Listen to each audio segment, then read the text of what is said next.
Senator Dezek. Thank you, Mr. President. I move that further proceedings under the roll call be dispensed with and the Sergeant at Arms be instructed to bring in the absent members. On that motion, all those in favor say aye. All those opposed say no. The motion prevails. Members, will you please rise? Today's chaplain is Reverend Sarah Morse from Hazel Park United Church of Christ in St. Paul. And as usual, following the prayer, please remain standing for the Pledge of Allegiance. Good morning. Let's take a moment to pray together. Loving and gracious God, we come to you on this day aware of the seasons of change that are upon us. From winter to spring, snow to rain, 30 below to 30 above, shorter nights to longer days.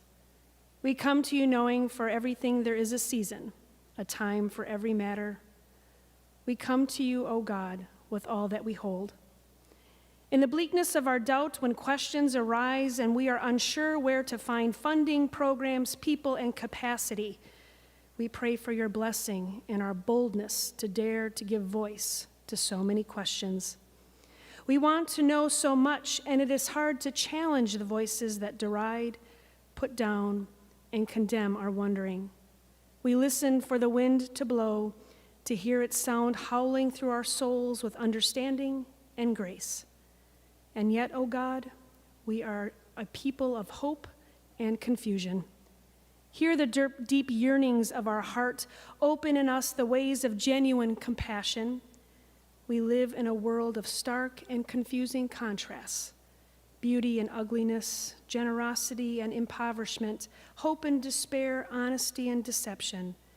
We turn to you, seeking in the stillness the refuge and gift of silence and wisdom, your presence, your calm, your beckoning voice and renewing perspective. Guide us in our prayer, strengthen us in our action for this, our diverse community, our nation and world, in this season and in this time. In faith, hope, and love, we pray. Amen. Amen. I pledge allegiance to the flag of the United States of America and to the republic for which it stands, one nation, under God, indivisible, with liberty and justice for all. Thank you, members. The Secretary will take the roll.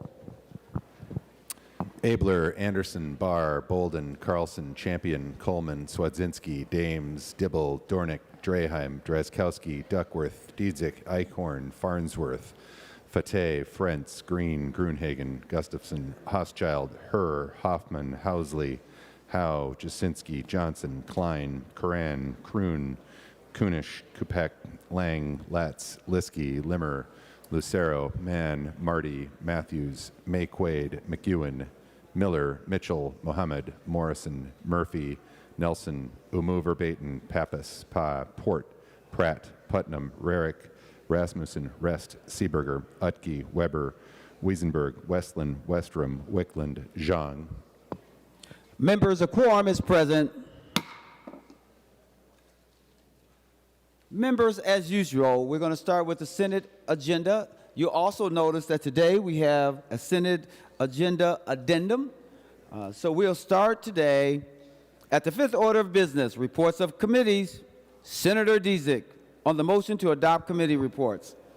Thank you, Mr. President. I move that the committee reports printed in the agenda and in the addendum be adopted, and I ask for a roll call vote.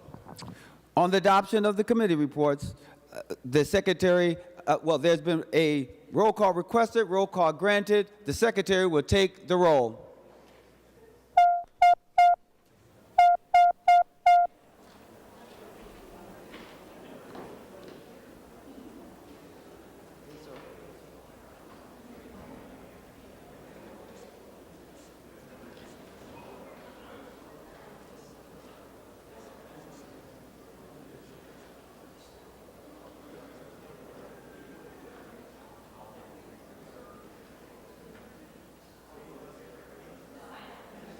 Members, please vote.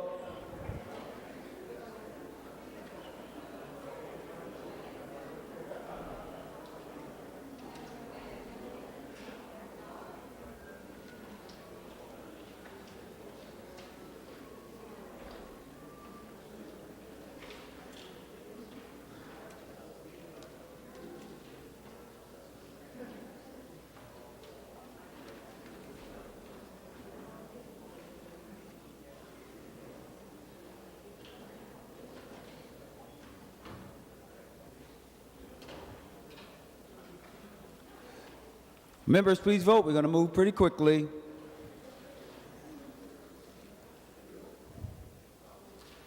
Those voting that has a desire to vote, the secretary will close the roll. There have been 45 ayes and 14 noes. The motion prevails. Members, if you'll be so kind, you can now go to the sixth order of business, the second reading of Senate bills. The secretary will read the Senate file numbers. Senate file numbers 815, 1450, 1051, 1956, 1333, 1446, 1824, 1024, 625, 1585, 293, 988, and 836. The Senate files have been given their second reading. Members, we're now proceeding to the seventh order of business, second reading of House bills. We'll now proceed to the eighth order of business, introduction and first reading of Senate bills. The bills listed on today's introduction calendar are given their first reading and referred as indicated. Members, you can go to the Senate bill introductions, and the following changes have been requested. If you proceed to the 12th page, or page number 12, Senate file number 2329 has been referred to the Committee on Capital Investments. Members, also proceed to page 14. You'll see that Senate file number 2352 has been referred to the Committee on Commerce and Consumer Protection. As I indicated, members, the bills listed on today's introduction calendars are given their first reading and referred as indicated. Members, we'll now proceed to the ninth order of business. That's the motion and resolutions. We will adopt the author's motions as one motion. All in favor say aye. All those opposed say no. The motion prevails.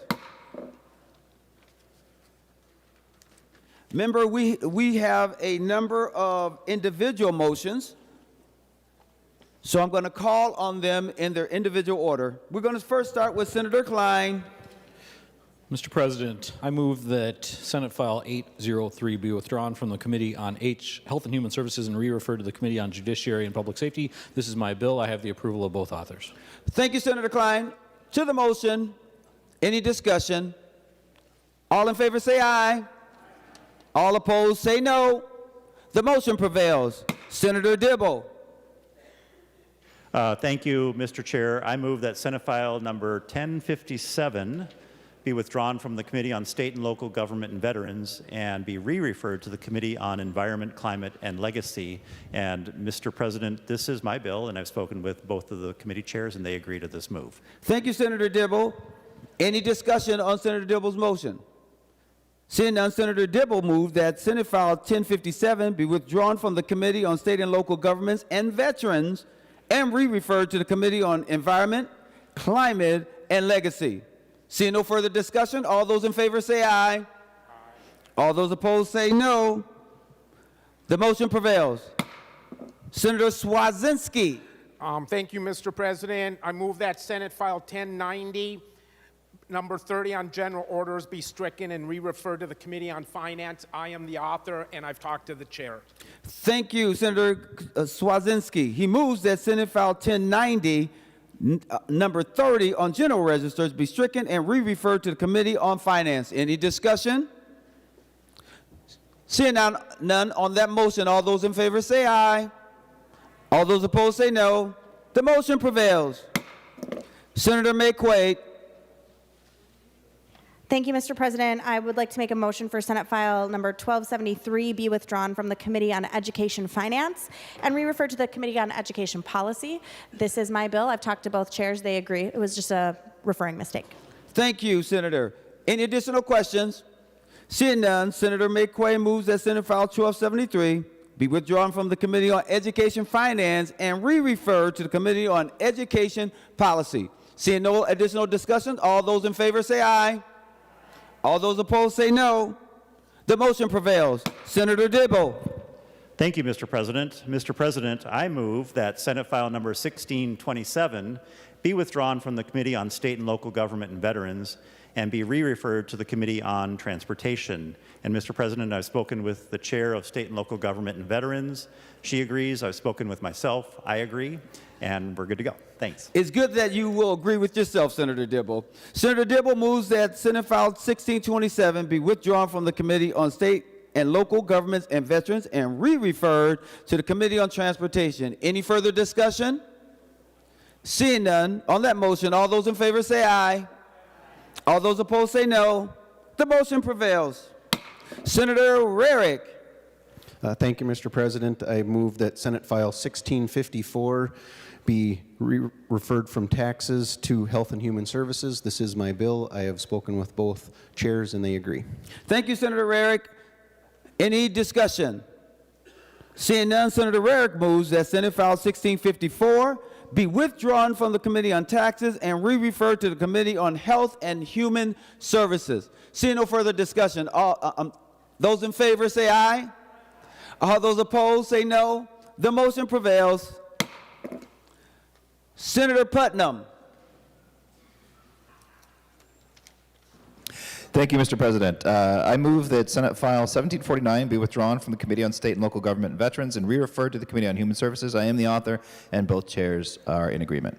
Thank you, Senator Putnam. Senator Putnam moves that Senate File 1749 be withdrawn from the Committee on State and Local Governments and Veterans and re-referred to the Committee on Human Services. Any additional discussion?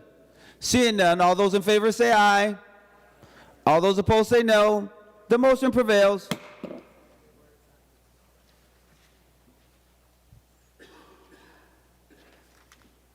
Senator Klein. Mr. President, I move that Senate File 1949 be withdrawn from the Committee on State and Local Government and Veterans and re-referred to the Committee on Commerce and Consumer Protection. I am the author of the bill. I am one of the chairs, and I have spoken to the other chair and received approval.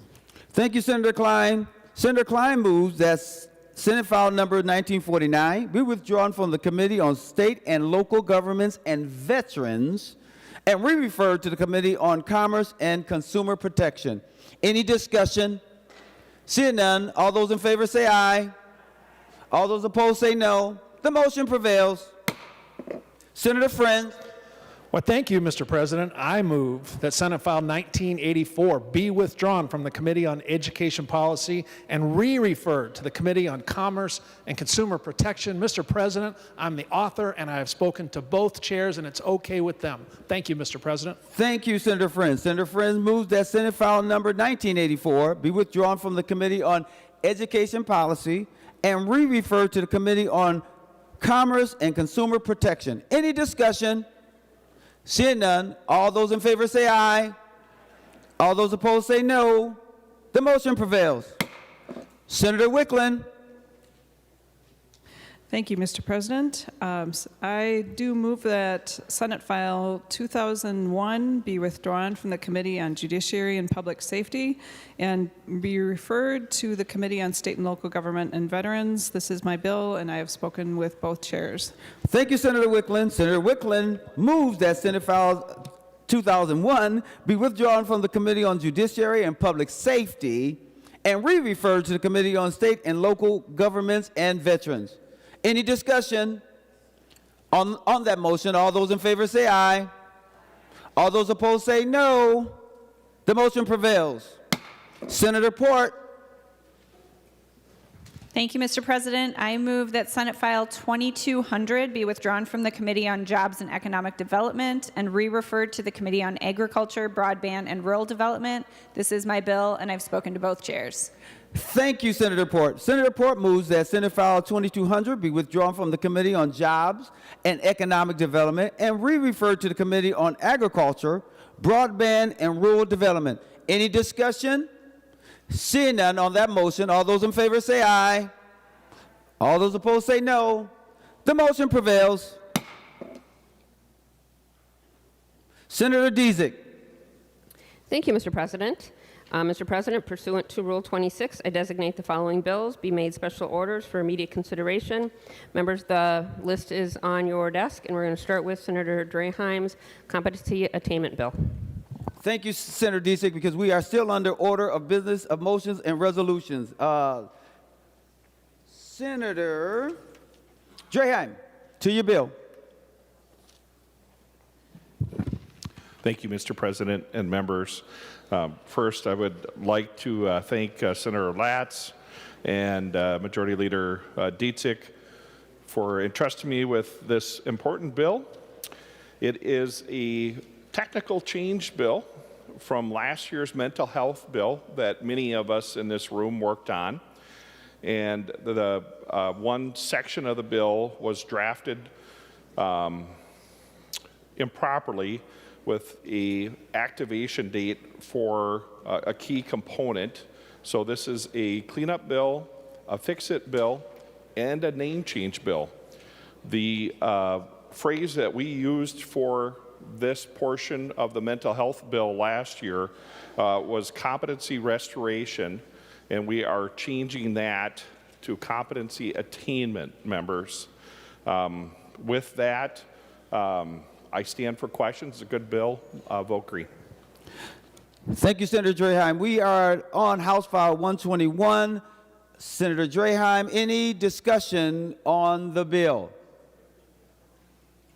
Seeing none, the Secretary will give its third reading. House File 121, a bill for an act relating to competency attainment, making certain technical changes. Senator Draheim.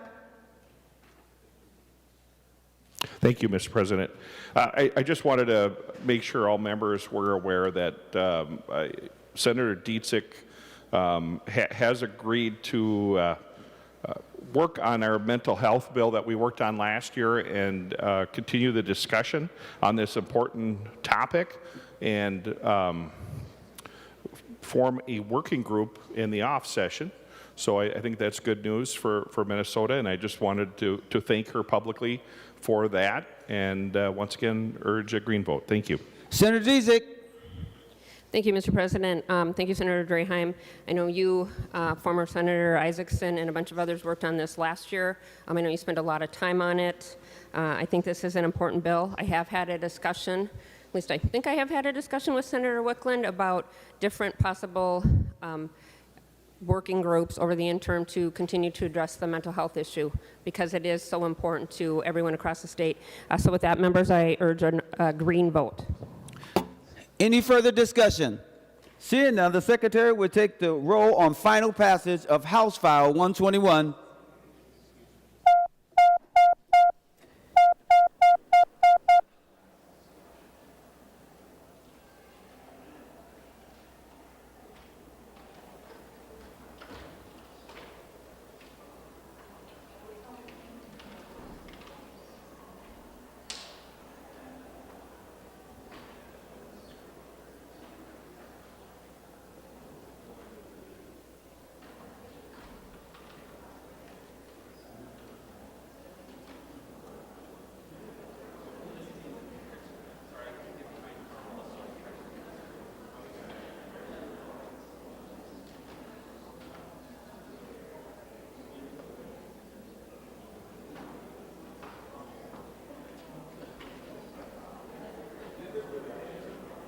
Members, please vote.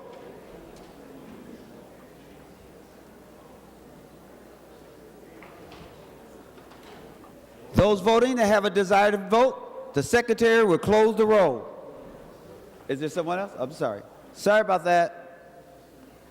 Anyone else? Those voting that have a desire to vote, the Secretary will close the roll. There being 62 ayes and 0 noes, the bill is passed and its title agreed to. Members, we will now proceed to House File 30. Senator Marty.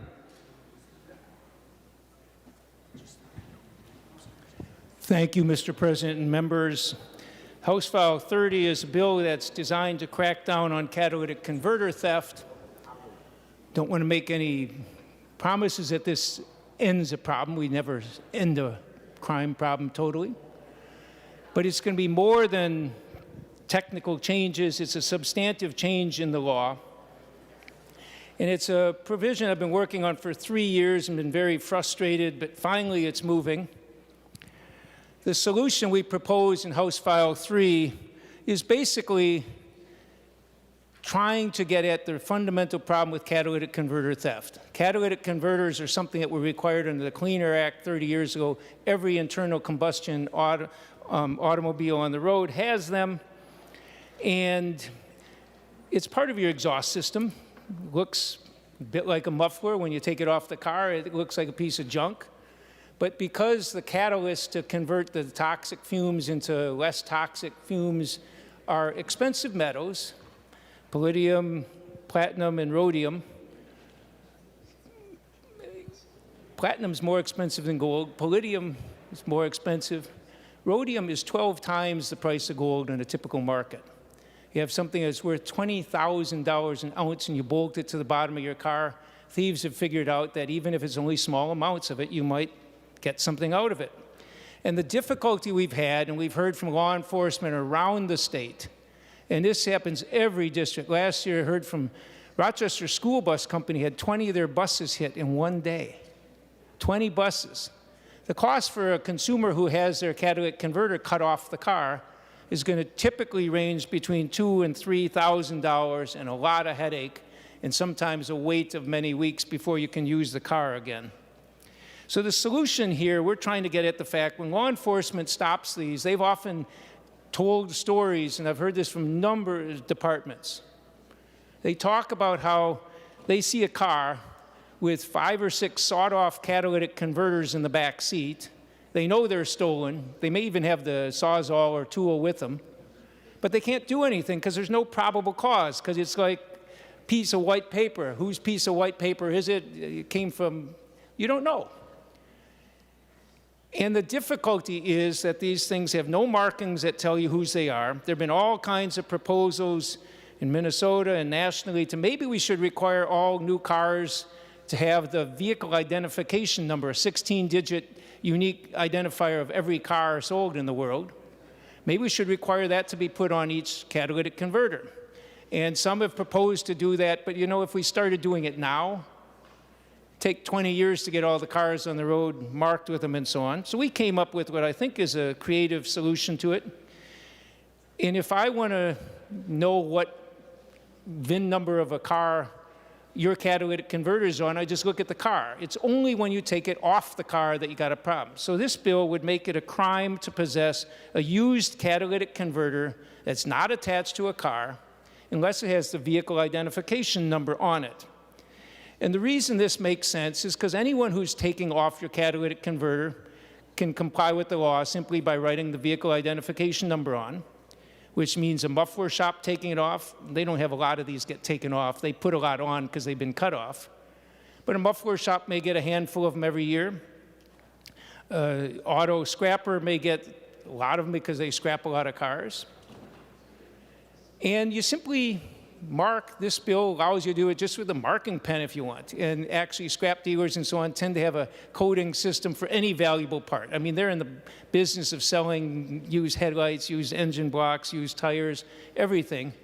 And the catalytic converters are now, for many scrap cars, far and away the most valuable item on them. So they just put a sticker on that can be identified, link it to the VIN number. It's simple for them to do. If you're working on your own car and you take it off for some reason, just write it on with a magic marker and you comply with the law. But a thief has a little more trouble.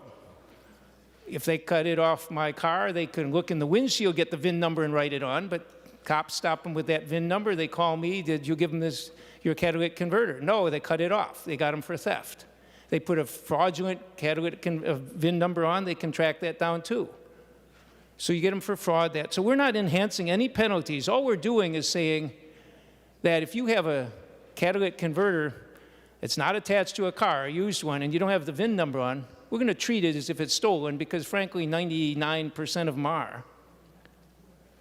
We're going to treat it as if it's stolen, and we move forward with that. This bill would make it a crime to possess one that's not attached to a car without the VIN number. This bill would prohibit anyone from buying a used catalytic converter except for a registered scrap metal dealer.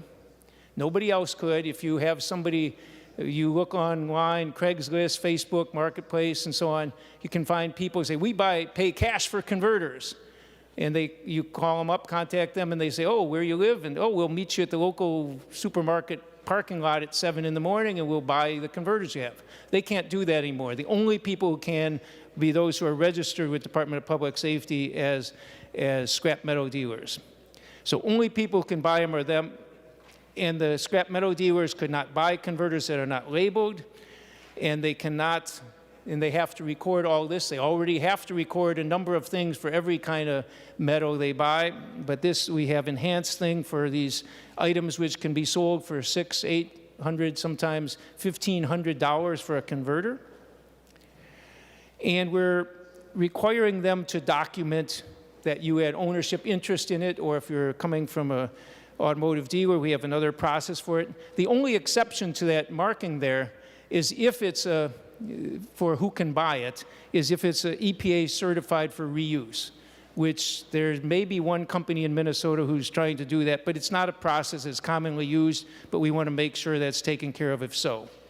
This does other things that would prohibit the dealers from paying immediately. If I come into a scrap dealer with 3 catalytic converters, they would have to be getting all the proper documentation, but they couldn't pay me immediately. They'd have to wait 5 days to pay me, and it would have to be in a way that there's a paper trail for it.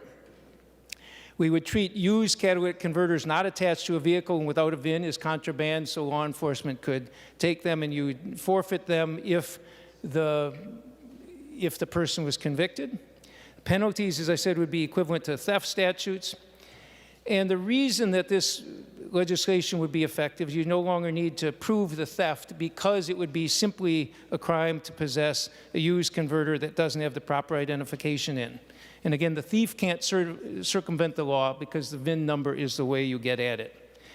This bill, I have in your packets a letter that talks about, it's a 2-year-old letter, if you're wondering why we put a 2-year-old letter in there.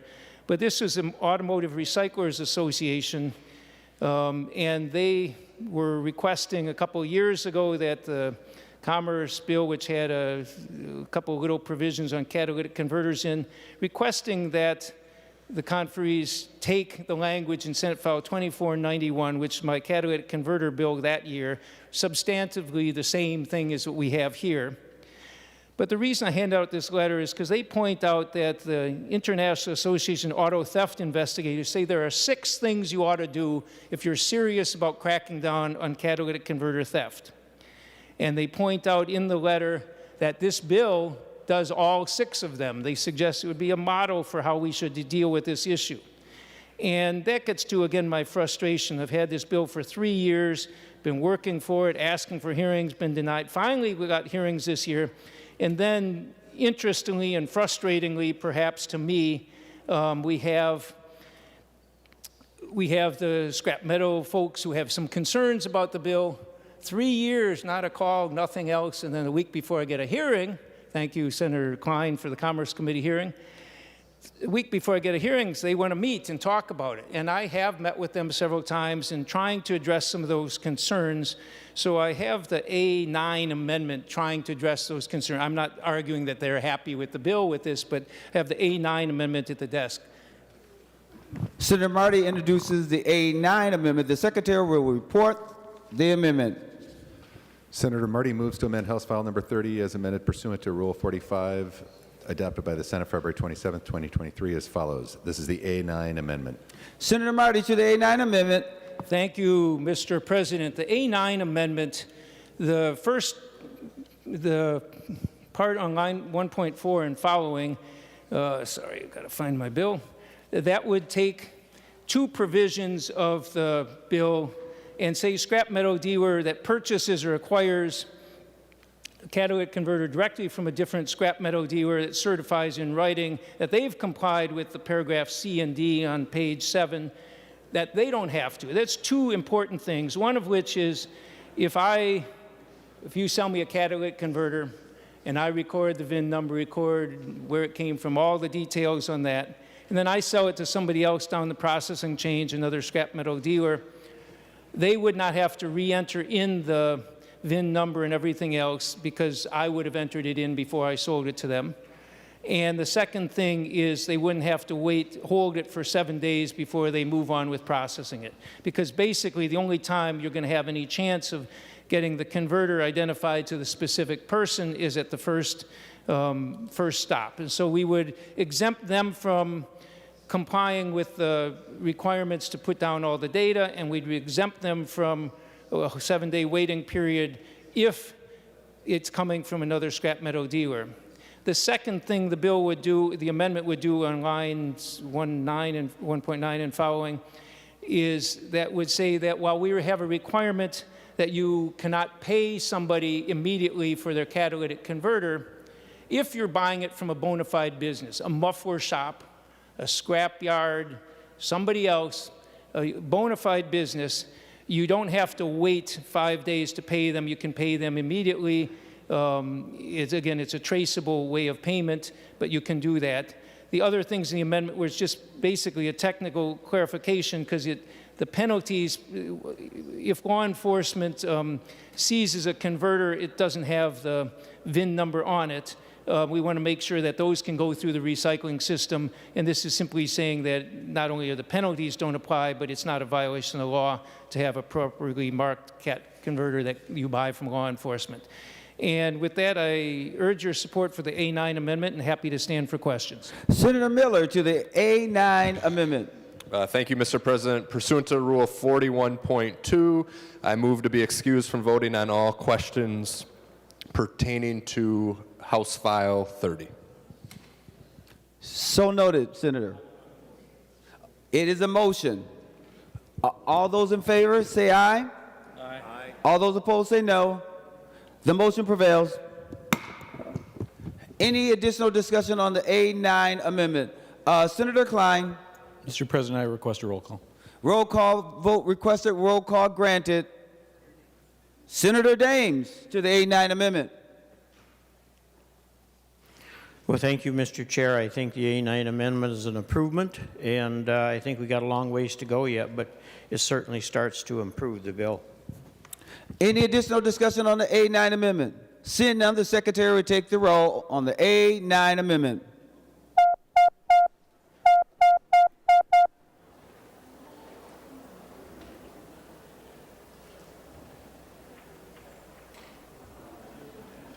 Members, please vote.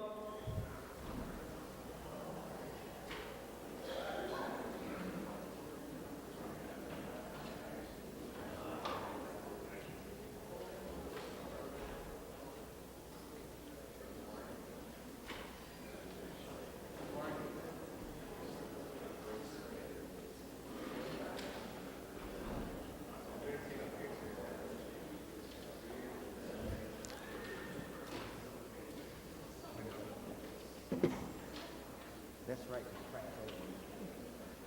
Thank you for reminding me.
Those having voting who desires to vote, the secretary will close the roll. There have been 64 ayes and 0 nays. The A9 amendment is adopted. Senator Marty. Thank you, Mr. President and members. Been talking with the House has passed a number of things in the bill. Basically, two of them are things I think would improve the bill. One of which, so I have the A13 amendment, and I'd like to discuss that then. Senator Marty offers the A13 amendment. The secretary will report the A13 amendment. Senator Marty moves to amend House File Number 30 as amended pursuant to Rule 45 as follows. This is the A13 amendment. Senator Marty to the A13 amendment. Thank you, Mr. President and members. A13 amendment, as I said, came from what the House passed overwhelmingly. I think there were like 15 no votes on the bill. But they passed a bill that included a couple of provisions that ours does not have, and I think they are helpful. This is slightly modified after discussions with the Bureau of Criminal Apprehension and so on. But the lines 1.4 of the bill would simply clarify, we're saying that you have to have a scrap metal, if you're selling scrap metal, buying or selling, in the business of it, you have to have a valid registration. The law already says you have to be registered, but we're saying you can't engage in the business of buying or selling without a valid registration.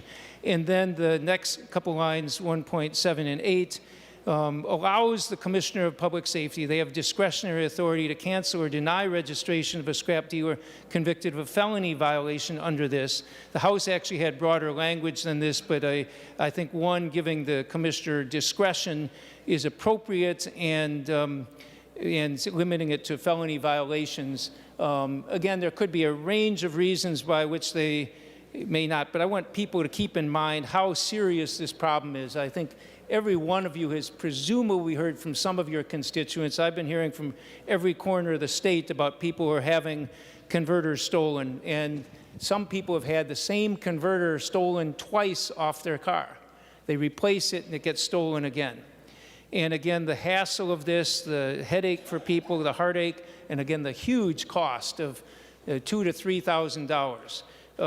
It seems to me that it's really appropriate to say that if somebody is doing this and is convicted of a felony violation, then the Commissioner does have the authority. I have a feeling, if it's a bad apple in the company and the owner is going to say, we'll get rid of this and we're going to clean up this and so on, hey, they don't have to. But bottom line is, this is an enforcement tool if they have somebody who's really egregious violator and so on. The second provision, the third provision of this bill from the House was restitution. And again, a lot of these right now aren't going to be traceable to the owner because there's no marking on them. Now it'll be a crime to possess them without the markings on. But if a court imposes, as part of the criminal penalties on this, if you're convicted of this and they order restitution, this is just clarification that if they can if you're identified as a victim, the out-of-pocket losses considered have to include the cost of replacing the converter and any other restitution costs, because again, we're rating these as if it's a crime of a $500 item when actually it's costing you 6-7 times that much to replace it. So we're simply saying that it's not the value of the scrap, it's the value of your costs of having to use separate transportation for a while, your costs of replacing it and everything else. So we want to include that in restitution. I think these are reasonable changes, and I urge your support and be glad to stand for questions. Senator Dames to the A13 amendment. Thank you, Mr. Chair. Would Senator Marty yield? Senator Marty, will you yield? He will yield, Senator Dames. Well, thank you, Mr. Chairman and Mr. President. And Senator Marty, on the amendment, it says no person shall engage in the business of buying or selling scrap metal without a valid registration. Question would be, if one neighbor buys some scrap metal from another neighbor, would that person have to be registered? Senator Marty, to the question. Mr. President, Senator Dames, no. If you're not in the business of selling it, you've got some scrap metal in your garage, you want to sell it to somebody, no. We're not changing that. We're just simply saying that if you're in the business of selling it, I assume you're selling stuff every week, that kind of thing, or daily business, that's a business, and you need to have a license to do so. Right now, the current law already says every scrap metal, the sentence before this, in current law, every scrap metal dealer shall register annually with the Commissioner of Public Safety. So scrap metal dealers are already required to register. The House added clarification language that you can't engage in the business of buying and selling without that registration. Senator Dames. Thank you, Senator Marty. Thank you, Mr. President. Any further discussions on the A13 amendment? Senator Westrom. Mr. President, wondering if the author would yield. Senator Marty will yield. Senator Westrom. Mr. President, Senator Marty, similar to Senator Dames' question, but a little more concern. Buying or selling, it doesn't say buying twice. In Senator Dames' example, the neighbor selling the scrap is now engaged in the business of selling scrap metal to neighbor X that wants to buy it. The language doesn't seem to really exclude the small transactions. And so, Senator Marty, I'm wondering if this is a little overbroad. And my concern, Senator Marty, and my question, I guess, is where are we going to draw the line of who's selling and buying scrap? Because in our rural areas, there's a lot of small businesses, you could say, that do this. Very part-time. It's a supplemental job. Many scrap collectors or dealers that I know work full-time jobs, and this is an evening and a weekend job that they do for some extra money for their family. Maybe it's to help pay for their car or their vacations or things, and it's not a full-time job, but now we're adding one more burden to have to register. And so, Senator Marty, where are we going to draw the line, and what size business doesn't have to get engaged in this registration or ensnared in this new amendment? Senator Marty, to the question. Thank you, Mr. President. Senator Westrom, first of all, keep in mind the bill itself assumes people are going to be selling used catalytic converters with VIN numbers on. I heard a couple years ago when I was working on the bill, heard from some guy up in northern Minnesota who said he happened to have 2 scrap converters. Is he going to be able to sell them? And explain how the thing, oh, okay, that's fine. Matter of fact, this guy said, I got receipts for the replacement converters I was doing. I don't know why he had to replace them, but he had to replace them. He had the new converters, he had the receipts for all that, and he said, I want to be able to sell them. And yes, this bill assumes you can sell them, but you can only sell them to a scrap metal dealer. Now, your question about somebody who's in a small business scrap metal dealer, let me just tell you the reason we have these things required to be registered. We've had huge theft problems over the year. Copper theft. We had people stripping out copper pipes out of houses. For years, we've required it to be registered. Not everybody does register, but there's a huge problem with theft. It's kind of like pawn shops. There may be a lot of legitimate pawn shops, but there's a lot of fencing of stolen property that's been a problem over the years. So it's the analogy I'd give to that, and we simply say, if you're in the business of this, you're already required to register if you're in the business of it. It's just, we're just simply specifying that. But if you are just selling because you got some copper piping or something else, you can do that. We're not changing anything on that. Senator Westrom. Mr. President, Senator Marty, thank you for that answer. I think there's a lot of other questions that we need to be thinking about here. And Mr. President, would Senator Marty yield for one more question? Senator Marty, will you continue to yield? He will, Senator Westrom. Senator Mr. Westrom. President, Senator Marty, if one of the small scrap dealers that I'm referring to doesn't engage in catalytic converter purchases in any way, would they still need to register and do the things that you're asking for under this amendment? Senator Senator Marty. Thank you, Mr. President. Senator Westrom, they're already required to register under under current law. This is simply additional language that I think clarifies that we're serious. You have to comply with the law.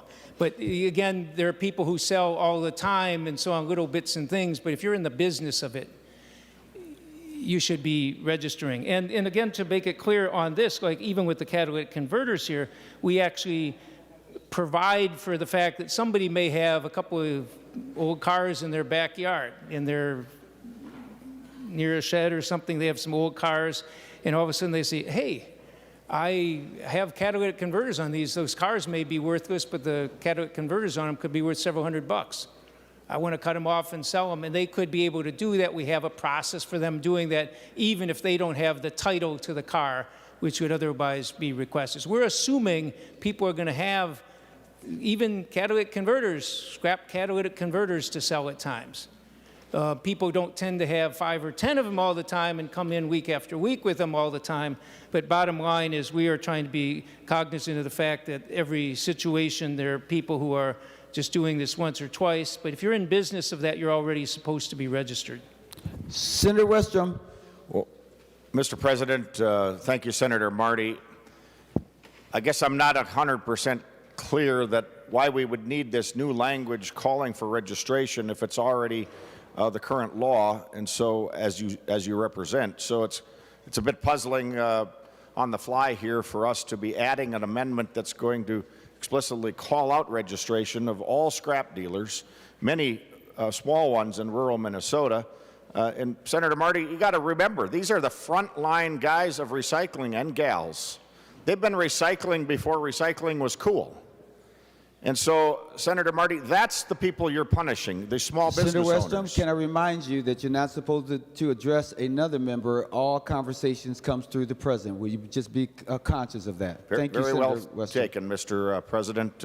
Members, that's who's getting punished as we add more burdens to the small businesses that are the front line of the recycling. So, Senator Marty, that's the concern I have. Why are we adding new language of registration if it's already in law? We don't need to duplicate it then. And so it's I'm a little unsure of this yet, but I'll listen to a further debate. Thank you. Senator Jaskowski. Oh, I'm sorry. Senator Klein first. He was on my list. Senator Klein. Mr. President, I request a roll call.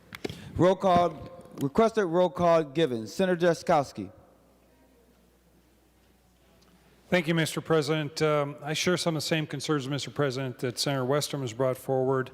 Would the author of the amendment yield? Senator Marty, will you yield? He will yield, Senator Jaskowski. Senator Jaskowski. Thank you, Mr. President. So, Senator Marty, I was listening closely, and I still haven't, and I'm trying to look at current law here in the bill. How do we know, first of all, what is required for registration today? And if there's somebody conducting sales or either purchasing or selling scrap metal, at what point in current law do they need to register with the government and submit to their control? Senator Westrom, Senator Marty to the question. Thank you, Mr. President. Senator Jaskowski. Yes, the law currently, you can see it on page 4.9 and following. Every scrap metal dealer shall register annually with the commissioner, and the fee is $50. We have it in statute. It's not hundreds of bucks of registration. It's a $50 annual fee. Senator Jaskowski.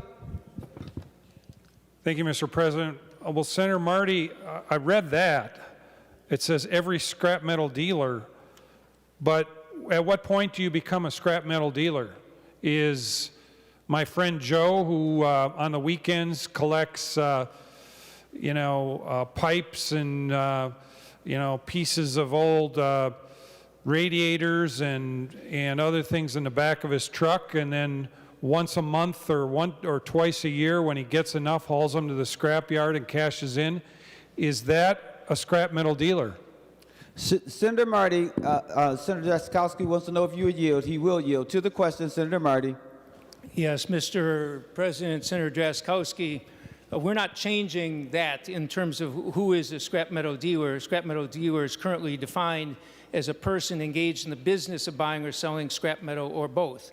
And frankly, that is the way it's been determined now, whether the person, I seem to think somebody who is just gathering stuff up, and I mean, you put scrap metal out by the curb, people will come, in my neighborhood, they'll come pick it up.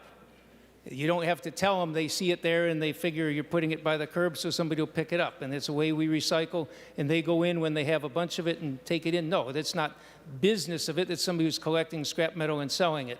But we're not changing the law at all. We're simple in terms of who's a scrap metal dealer. Senator Jaskowski. Thank you, Mr. President. Would he continue to yield, Mr. President? Senator Marty, will you yield? He will yield. Senator Jaskowski. Thank you. Well, Senator Marty, I still don't have a really clear answer. At what point does somebody who is going to sell scrap metal become a scrap metal business? Senator Marty, to the question. Mr. President, Senator Jaskowski, I guess what I'd do is I think I'd contact Department of Public Safety because they're the ones who are the ones in charge, but we're not changing that. Senator Jaskowski. Thank you, Mr. President. Well, Senator Marty, we're writing the law here. And the legislature is supposed to write the law. We're not supposed to contact an agency and ask them what their interpretation is. Is there a place in rule that, if he would yield again, Mr. President? Senator Marty, will you yield? He will yield, Senator Jaskowski. Thank you, Mr. President. Senator Marty, is there a place in law or administrative rule that tells Minnesotans at what point somebody selling or buying scrap metal is considered to be in the business of doing so? Senator Marty. Mr. President, two things. One, in your hypothetical example, which is not hypothetical, I mean, people do gather scrap metal. I've seen that happen. I know people who do that. That's fine, and they're not in the business of buying or selling it. It's something they do because they can make some extra money doing it, and they find scrap metal. Legitimately, they can do that. They can gather it up. When I have scrap metal, I set it out for somebody to pick up because I want them to pick it up because I want it to be recycled. We're not changing that. That's why, yes, you're right. We write the law, so we should know what laws we're writing. We're not changing that law. I'm saying it's already in the law. We're not changing that. That's why I said, if you want to know how the current law has been interpreted, ask the people who would be interpreting the law. But bottom line is we're not changing that. That's why I can tell you what I think is the case, but that's existing law. Senator Jaskowski. Thank you, Mr. President. Would Senator Marty continue to yield? Senator Marty will continue to yield. Senator Jaskowski. Thank you, Mr. President. Well, Senator Marty, we're struggling to find an answer to this. Is there anywhere else? I mean, Senator Marty, you've been working on this bill. You've been studying this section of law. Is there anywhere else other than the section of law that appears on 4.9 and 4.10 of the bill? Is there anywhere else in law or administrative rule that you know of that addresses the interpretation of whether a person has a scrap metal business or not when they happen to buy or sell scrap metal? Senator Marty, to the question. Mr. President, Senator Jaskowski, I'm not aware of where in the law there might be any other definitions of scrap metal dealers or whatever. All I'm pointing out is that we're not changing that. So if you feel the law has been inappropriate, you could bring in a bill to deal with it. But I'm not trying to change that because I think it's appropriate. And I haven't seen or heard any problems with people saying, hey, I collect scrap metal and I recycle it, and therefore, do I have to register as a business? And to me, that's something that, you know, I'm not trying to change it, so I'm not trying to, I'm telling you how I would interpret it, but that's the whole point. Senator Jaskowski. Thank you, Mr. President. Thank you, Senator Marty. I think we're starting to get an answer. So what I heard the author of the bill say is that the language that's in law, I will cite the in 325E.21 subdivision 4 says every scrap metal dealer shall register annually with the Commissioner of Public Safety. And Mr. President, we heard the author of the bill say that that's the only place in law that we're aware of, or that he's aware of, and he's been studying this area. I have not, but that's the only area in law that discusses whether a person is engaged in the business of buying or selling scrap metal. And the author suggested we should let the agency determine, let some bureaucrat in the agency, in the commission, in the Department of Public Safety, determine whether or not somebody is in the business of selling or buying scrap metal. And then we have before us, Mr. President, an amendment that says if you are a person in Minnesota and you are buying or selling scrap metal, you cannot engage in your business unless you're registered with the department. So we are leaving not only current law apparently, but this amendment, should it go into law, leaving it up to some bureaucrat to make that call, Mr. President. There's a lot of Joes out there driving, and Janes too, driving their pickup truck, Mr. President, and they're filling up their truck and they're taking it to the scrapyard. Now, some of them would tell you, Mr. President, that that is a side business they have on the weekend, or maybe they do it on a Friday and a Saturday or whenever they do it, but they are doing it regularly. And so at what point does that become a business? I think, members, we don't have enough definition here in law, and the author seems to be just content turning, after passing this, turning over to the Department of Public Safety and letting them decide whether Joe sells enough scrap in order to be considered a business. We're going to leave that up to some bureaucrat in the Minnesota Department of Public Safety. That is not good lawmaking, Mr. President. That is not complete, that is not accurate lawmaking. We are not doing a service to the people of Minnesota if we are inherently writing into law a conflict for our constituents, as they will be in conflict with the Department of Public Safety, who will not have direction and will be making these calls on the fly, and that's what we're placing them here. Mr. President, I encourage members to vote no on the amendment. Seeing no further, okay. Senator Westrom. Mr. President, I'll move an oral amendment. I think staff has written one just about ready, so if you'd prefer, we can wait for that. But, Mr. President, just for the purpose of moving along, it'd be a simple oral amendment just to delete lines 1.4 and 1.5, getting rid of the registration. So I'd move that this time unless... The Secretary will report the oral amendment. Senator Westrom moves to amend the A13 amendment to House File number 30 as follows. Page 1, delete lines 4 and 5. Senator Marty, to the oral amendment. Mr. President, Senator Westrom, as I said, I don't think that this language which came from the House, I don't think it changes the law there. I'm happy to accept the amendment. On that motion, all those in favor say aye. All those opposed say no. The oral amendment is adopted. We are now on the A13 as amended. Seeing no further questions, a roll call was requested. The Secretary will take the roll.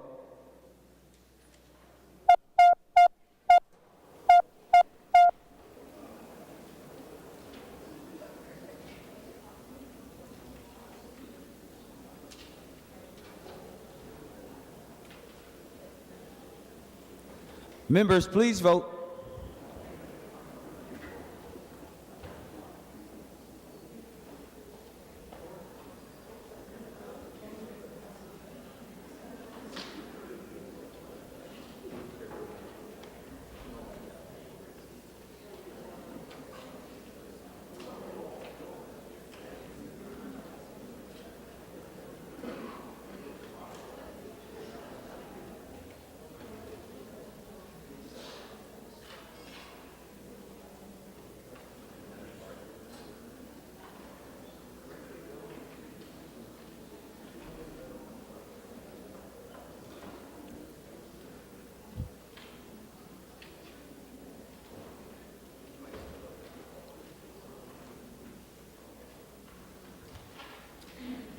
All senators having voted who desires to vote, the secretary will close the roll. There being 54 ayes and 10 noes, the amendment to the amendment is adopted. Senator Marty. The amendment as amended is adopted. Thank you for the correction. Senator Marty.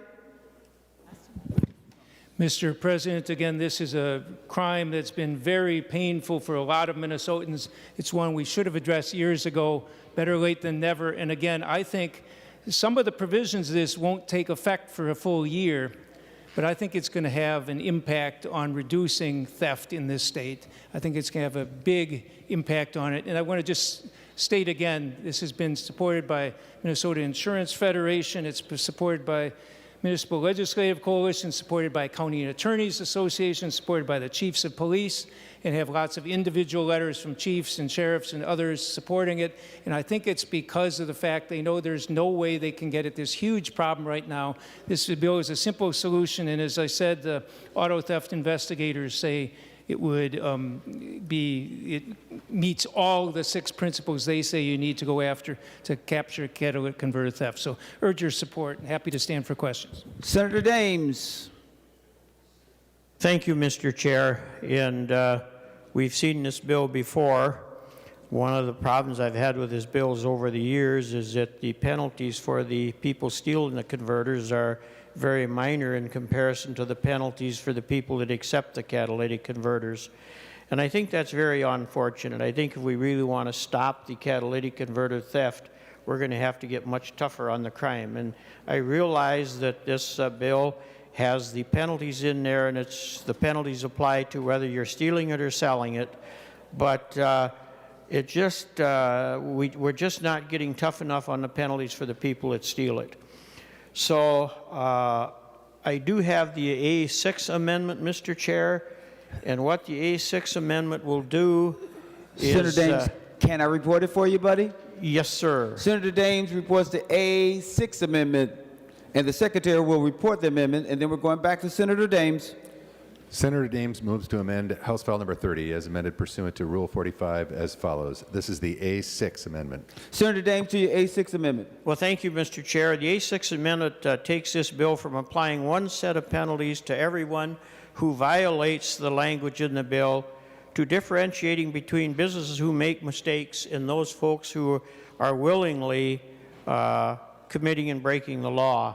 Law enforcement has been asking for a tougher bill on catalytic converter thefts for some time. While this bill creates those penalties, it would penalize scrap dealers who make small number of mistakes quite severe. The A2 would still penalize businesses who intentionally make the mistakes, but if mistakes were made, it offers a chance to explain them in our court system. Some scrap yards recycle several catalytic converters in a month, others only handle a few. Those that only handle a few would be penalized if they made some mistakes. In this case, if we had, say, a college student, for instance, working at a scrap yard that did not handle many catalytic converters, and they made 3 mistakes, they could actually end up in jail. This A2 amendment would change that, and so I'd encourage a green vote. Thank you. Senator Marty to the A6 amendment. Thank you, Mr. President. Senator Dames. First of all, I do ask for a roll call on this. Roll call requested. Roll call granted. Thank you, Mr. President. And Senator Dames, you said several things I thought were strange. You said that we've seen this bill many times. This is the first time I got a hearing on the bill in Senator Klein's committee and Senator Latz's committee. They both gave me what I've been waiting for 3 years for somebody to talk to me about what they don't like in the bill. The industry didn't come to it. People denying me a hearing didn't come to me on it. Nobody wanted to talk about it. Just, why didn't it get a hearing? I don't know. Nobody tell me. Silence. Total silence. Tried it as floor amendment. Tried to pull it out of committee. Total silence. Nobody would give a reason. Now all of a sudden this is onerous, and well, it's not strong enough penalties for the thieves. But the people selling and buying them, oh, it's too strong for them. Let me just point out that in November, there was a national news report about an FBI sting on catalytic converter stuff, and this was not the street thieves. This was a $545 million theft ring. That's people buying and selling them. We're not having onerous requirements on them. Businesses are used to meeting some simple requirements. Having to do what this bill requires you to do, write the VIN number on it, and we already are exempting after it's been entered. You don't have to re-enter it every time you sell it to another dealer, another person up the process. We're simply saying you have some very simple requirements to do. Pawn shop dealers have the same sort of thing. Why do we do it with pawn shops? Because they fence a lot of stolen goods in a lot of cases. What's happening here? We have a lot of these operations that are bad actors. We don't put somebody in prison for an accidental failure to write something down right, but we put in place a law that people are expected to comply with. I think the idea that nobody would even talk about what their concerns about the bill were until we finally get a hearing, I think it's a little disingenuous to suggest that, I haven't been listening to people. I've been listening pretty carefully and haven't heard much. But this is unnecessary. If you're a prosecutor trying to prove, you're saying, in effect, the scrap dealers, the businesses, we're going to make it harder to convict them than it is to convict anybody else. To me, the bigger apples are the ones you want to go after first, not the small ones. And so to me, this is unnecessary and not helpful, and I urge your rejection of the amendment. Senator Weissenberg. Thank you, Chair. I think maybe a reason for, maybe there was talks going on. I don't know, this is my first year here, but I believe we should be more strict on criminal activity, and we need to support law enforcement. So if that's what this amendment does, that would be something that would be helpful. And that could be a reason that maybe there wasn't the talking going on, because if we're not going to be stricter on the criminals that are actually taking these, what is there to talk about? And that's something that needs to be brought to the table. Thank you. I want to make sure that we get a chance to go to the author of the amendment last. Any other comments? Senator Matthews. Thank you, Mr. President. I too urge members adopt the A6 amendment. This would make it a little bit better in that it will help create a clear delineation between those that are intentionally trying to break the law and those that negligently get caught up, or there's a oversight or something unintentionally happens. Mr. President, the underlying bill is a bad concept of how to handle the issue of catalytic converters. We should be equipping our law enforcement, toughening the penalties on the people that are stealing them off vehicles. And instead, the analogy I draw is this is like when you have a store and a store owner who keeps suffering victimization of criminal activity in his store, people stealing things from his store, is putting more burdens and making it more onerous for the store owner than on the actual criminals that are stealing from them. Adding this amendment will help put some teeth into it to clarify that we're going after dealers that are intentionally trying to skirt the law, and not those that maybe don't deal with this very often, maybe only handle a few, and end up making a simple mistake. So if you want to be tough on crime, first of all, you have to do away with drastically change how the underlying bill is handled, but then you need to add this amendment to draw a clear distinction between intentional and unintentional conduct. I urge you to support the A6 amendment. Any other words before I go to the author? Senator Westrom. Mr. President, as I'm considering this amendment and the discussion, wondering if Senator Marty would yield to a couple more questions, please. Senator Westrom, I couldn't hear you because you were not talking directly in your mic. Would you mind repeating what you said? Mr. President, if Senator Marty would yield for a few more questions, please. Senator Marty will yield. Senator Westrom. Mr. President, Senator Marty, can you remind us, under the bill, what is the new penalty, or what's the penalty for the salvage dealer or scrap collector if they buy and sell a catalytic converter that's not properly marked? Senator Marty, to the question. Mr. President, Senator Westrom, the penalty is the same for buyer and seller because, again, theft doesn't occur if there's nobody willing to buy the stolen property. And so, Mr. President, it's for theft of one catalytic converter, which the ones that are being stolen here tend to be somewhere between $400 and $1,500 in value, just scrap value, not the replacement value. And so we have one would be treated as misdemeanor. It's tracking the theft penalties if you assume these were worth about $500. Tracking theft penalties, 1 is misdemeanor, 2 is gross, and 3 or more is felony.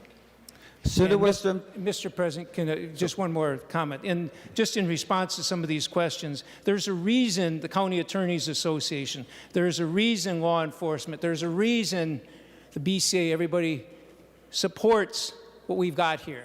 Because it's a huge theft problem. They want to address it. We're trying to address it. The bill does that, and I urge your support without this amendment.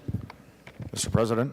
Senator Westrom. Mr. President, if Senator Marty would yield for another question. Senator Marty will yield. Senator Westrom. Mr. President, Senator Marty, can you inform the Senate, the body here, what is the penalty for somebody that does the theft of a catalytic converter, or cuts it off of a car? Can you remind the body what that penalty is in our current laws? Senator Marty, I want to restrict this to what is the A6 amendment that is before the body. Senator Marty. Sure, Mr. Chair. Briefly, it would be about the same penalties. It would be one catalytic converter stolen is likely to be misdemeanor, 2 or more. 2 would be gross misdemeanor, and 3 or more would be felony. That's basically what you have now. It's basically what we're doing here. The difference is now you can catch people on it because there was no marking, and now it's a crime to have an unmarked one or to steal one. Senator Westrom. And Mr. President, one more question for the author, please. Senator Marty. Senator Marty will yield. He will yield. Senator Westrom to the A6 amendment. So, Senator Marty, as we're contemplating the vote on this amendment, earlier in your comments, you had said that this is a simple process to go through for the scrap dealers or for somebody selling a catalytic converter. Can you remind and describe the simple process again to the body? What is this simple process that every catalytic converter now is going to have on it or done to it? Senator Marty to the A6 amendment. Mr. President, under the bill, if you're purchasing a used catalytic converter, you would be required to make sure that it had the vehicle identification number of the car it was removed from, or an alternative marking system that law enforcement can use. You also have to make sure that you also have to identify the employee completing the transaction. And I think that's basically it. You're supposed to be checking to make sure that the scrap dealers already have other requirements, like they have to identify you, person selling it to them, and so on. But basically, you want to make sure that they have a title showing it's theirs, and also the VIN number on the car showing it's which car it came from. Senator Westrom.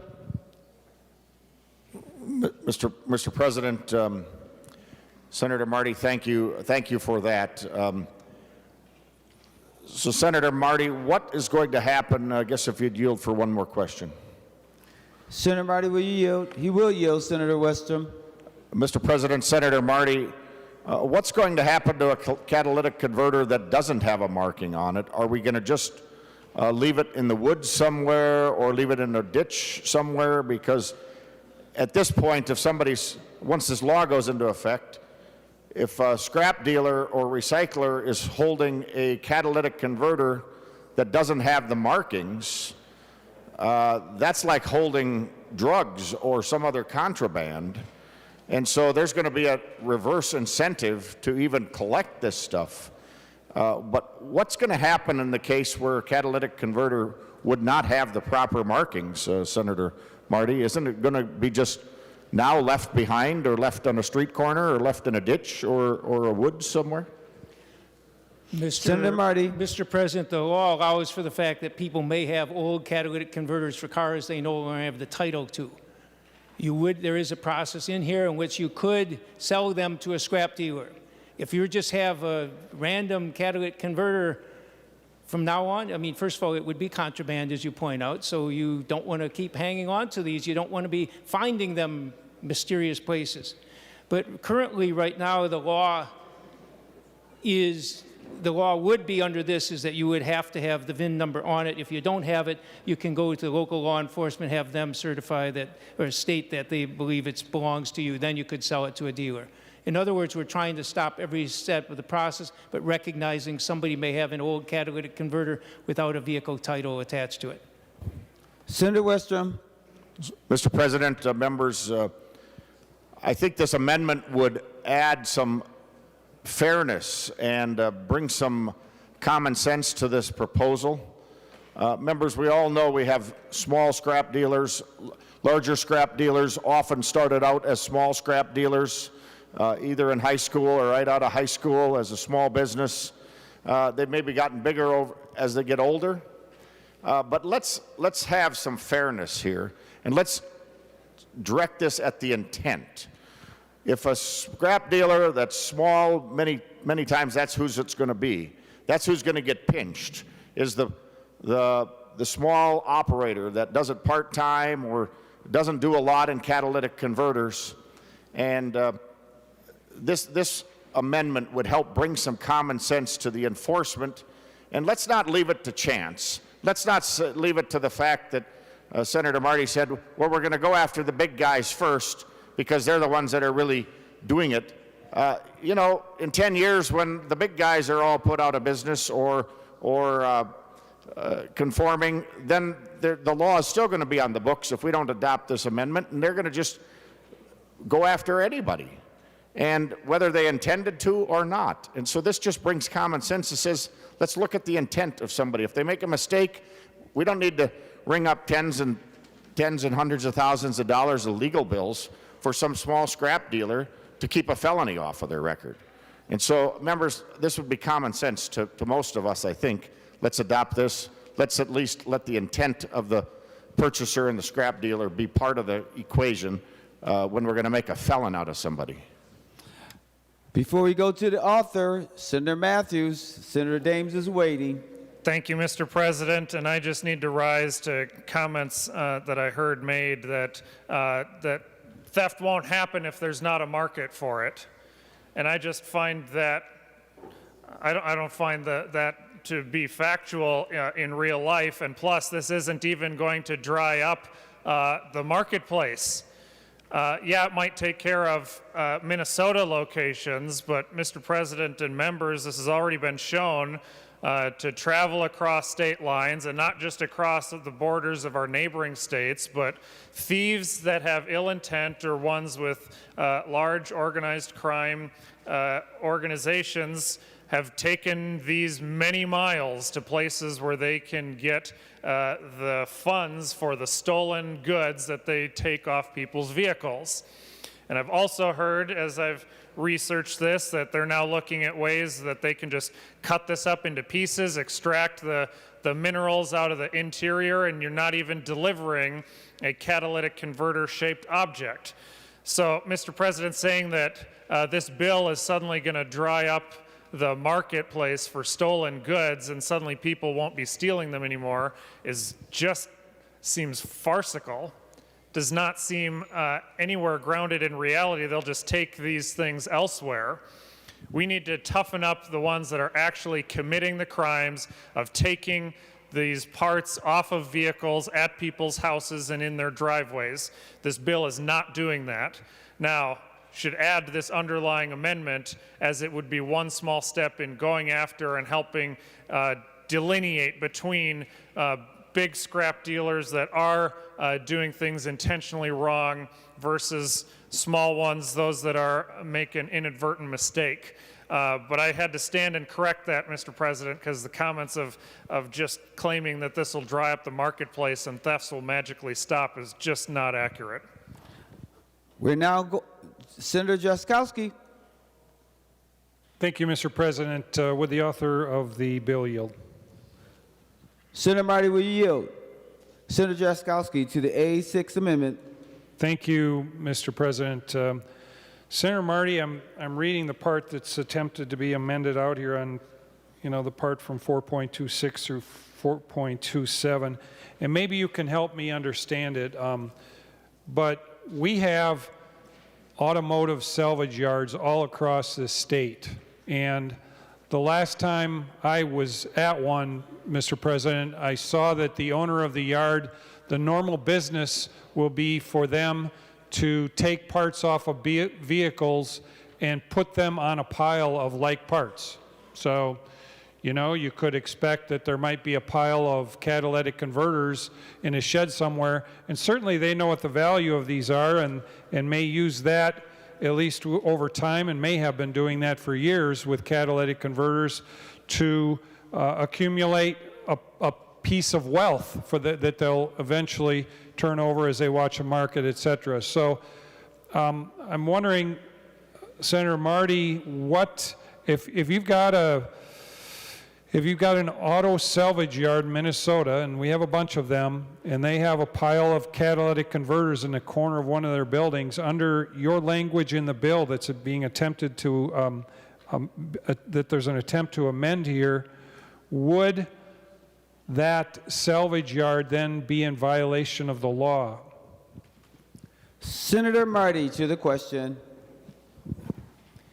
Mr. President, I'm not sure what was the question in there, other than to say that the idea that some scrap dealer auto salvage yard is going to have a heap of these in the corner.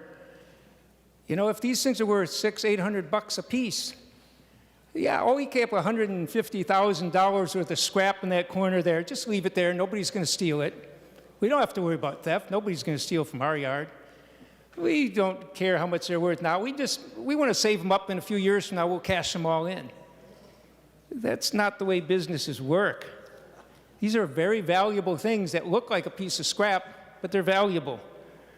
Bottom line is, there's a reason people are having problems with these, and that is because they're unmarked, it's easy to get at, it's easy to steal them, it's difficult to prosecute. This is a thing now, it makes it so if you do it, if the reason this bill doesn't take effect till August 1st, like any other typical law does, is because we want to make sure everybody understands the law. If you have 3 or 4 of these in a corner, frankly, scrap dealers are constantly marketing them. I heard from one who says they play the market. They wait until the price goes up or down, and then they sell them. They're not just throwing these in a heap because they look like junk. They're very expensive property. So bottom line is, if somebody is violating the law, they're going to save the consequences of penalties. But the idea that we have some honest scrap dealer who just has a heap of these, and what cars they came from, I don't know. And I mean, they have till August to get rid of the ones they have if they are not marked. But if they're not marking them already, they should be, because frankly, if a car dealer is selling, a scrap dealer is scrapping a car, they take out the engine block. If the car has low mileage on it, they mark them all for the car they came from, and the catalytic converter is often the most valuable thing on the car. So they're tracking this. It's a reasonable thing to do. I urge your rejection of this amendment. It's unnecessary. Senator Jaskowski. Thank you, Mr. President. So I think I heard part of my answer in there, Mr. President, something about August. So apparently, if, and I'd ask the author to yield again, but I appreciate what he's offered to this point. But apparently there's something in the bill, and I'll continue to read it, that at least gives, if people have 1 or more of these around and the vehicle is gone, which auto junkyards crush their vehicles after they're done stripping stuff off of them, and they send them down the road. So those vehicles obviously would be gone. And I'll read with further interest as we continue to debate the bill, Mr. President, to find out what that is. But, Mr. President, I took a catalytic converter off my own vehicle a while ago because it was malfunctioning. And I couldn't believe even before we had this bill before us, the somebody who is actually the owner of a vehicle. I found it very onerous. I had to find a copy of the title of my vehicle and provide that and some other things. I can't believe we are focusing on that. I'm wondering, Mr. President, where is the part in the bill about the guy with the Sawzall? The guy with the Sawzall is not in the bill. Thank you, Mr. President. Senator Daines, before we vote, Senator Daines. Well, thank you, Mr. President. I'm going to ask your indulgence for a minute here to stray away a little from the A6 amendment. Senator Marty's response to the A6 amendment strayed away quite a bit, and I just want to respond a little bit to that, to the information that he was talking about earlier. Senator Marty, you indicated that you could never get a hearing on the bill, and you know what? You're correct. I chaired the Commerce Committee. This bill came in front of me, and I did not give you a hearing on the bill. However, there was a piece of this you missed, and that piece was the reason you didn't get a hearing, and I made this very plain to you more than once, was because the penalties in the bill were not going to solve the problem. And as I stand here today, I personally do not think the penalties you have in this bill are going to solve the problem. We act like we think these thieves are really foolish. Well, let me tell you something. If they can run a Sawzall, they're smart enough to go in a parking lot, get a serial number off a vehicle, and put it on the catalytic converter, and now take it to a scrapyard.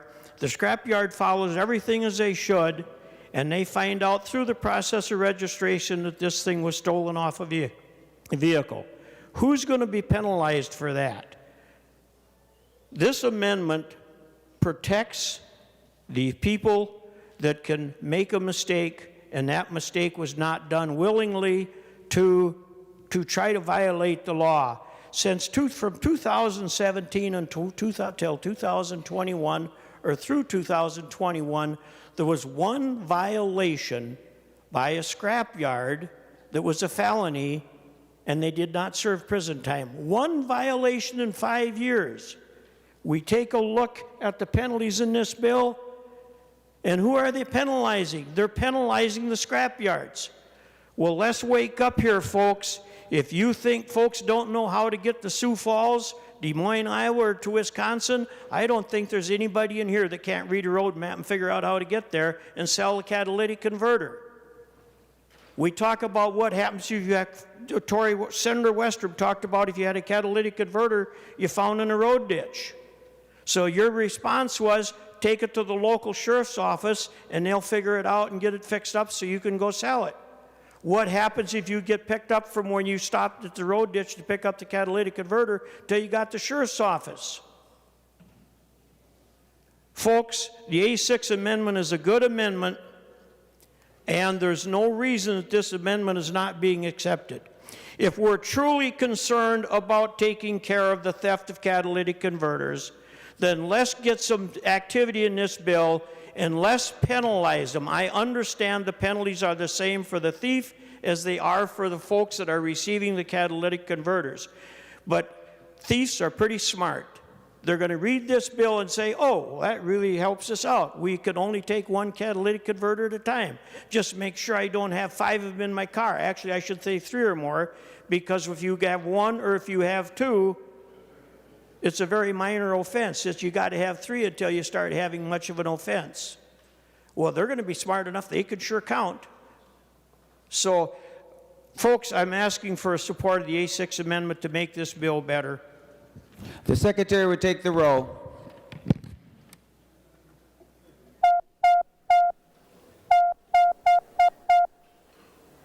Members, please vote.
Members, please vote.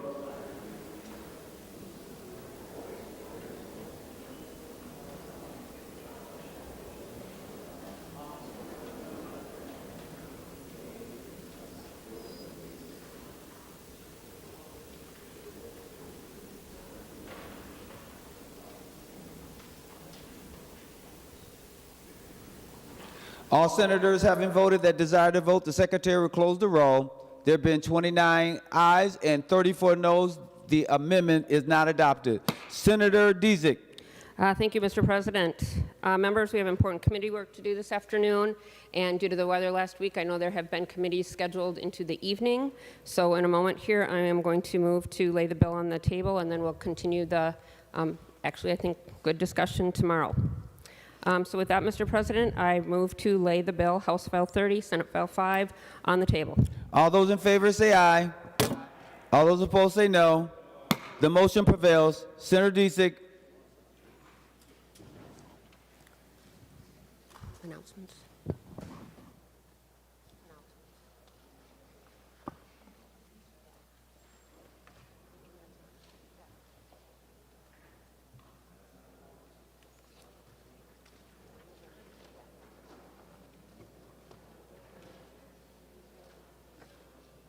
Members, we're going to proceed to the 13th order of business. Announcements of Senate interest. Excuses. Without objection, the following senators will be excused from today's session: Howell all day, Latz 11 o'clock to 11:50 a.m., Abler and Jasinski 11:15 to 11:30 a.m., Housley 11:15 to 11:40 a.m., and also Jasinski from 12:40 to the end. Any additional Senate interest? Just one reminder, senators. We did see earlier that there was some documents distributed to be on the desk. Remember, you have to always have a name on the document that is distributed. So let's please be aware of that. The last thing is, whenever there's an amendment or anything, we will always go to the author of that amendment last, just to make sure that we have order on the floor. Senator Dzik. Thank you, Mr. President. I want to clarify, members, I'm sorry, there's someone else now that's pointing. So before that motion, Senator Coran. Sorry, Mr. President. I'd like to remind everybody we have the legislative auditor topic selection, so please remember to get them submitted by Friday. Thank you, Mr. President. Anyone else before we go to Senator Dzik? Senator Nelson is excused from 12:40 to 12:45.